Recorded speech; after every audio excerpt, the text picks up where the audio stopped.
গোৱালপাৰা জিলা প্ৰশাসনে যি অমানৱীয় উচ্ছেদ অভিযান চলাই আজি 1500ৰো অধিক পৰিয়ালক গৃহহাৰা কৰিলে। এয়া সম্পূৰ্ণ অমানৱীয় উচ্ছেদ অভিযান, এয়া সম্পূৰ্ণ অবৈধ উচ্ছেদ অভিযান। দুদিনমান আগতে নোটিছ চাৰ্ভ কৰি যি প্ৰকৃত ভাৰতীয় নাগৰিক বছৰ বছৰ ধৰি তাতে বসবাস কৰি আছে, তাতে মহিলা আছে, বৃদ্ধ আছে, ছাত্ৰ ছাত্ৰীসকল আছে। আজি পৰীক্ষাৰ বতৰ, এই ধৰণৰ কথা চৰকাৰে চিন্তা নকৰি আজি চৰকাৰৰ একমাত্ৰ ৰাজনৈতিক স্বাৰ্থত সংখ্যালঘু জনগণক নিষেধ কৰাৰ কাৰণে সংখ্যালঘু মুছলমানসকলক টাৰ্গেট কৰি চৰকাৰে আজি উচ্ছেদ অভিযান চলালে সম্পূৰ্ণ গৰিহণাৰযোগ্য, নিন্দাৰযোগ্য। চৰকাৰে সম্পূৰ্ণ মানৱ অধিকাৰ ভুল উন্নীত কৰিছে। চৰকাৰে ক্ষমতা দাদাগিৰি দেখুৱাই আছে।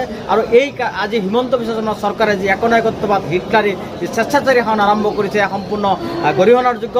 আৰু আমি চৰকাৰক সকীয়াই দিব বিচাৰিছোঁ, এই ধৰণৰ অত্যাচাৰ যদি বন্ধ নকৰে, সংখ্যালঘু জনগণৰ যদি এই ধৰণৰ টাৰ্গেট বন্ধ নকৰে, নিশ্চিতভাৱে আমছে অনাগত দিনত চৰকাৰৰ বিৰুদ্ধে প্ৰবল গণতান্ত্ৰিক গণ আন্দোলন গঢ়ি তুলিব। আজি আপোনালোকে চাওক যে প্ৰকৃত ভাৰতীয় নাগৰিক, তেওঁলোকে যুগ যুগ ধৰি বসবাস কৰি আছে, তেওঁলোকৰ সমস্ত তথ্য পাতি আছে।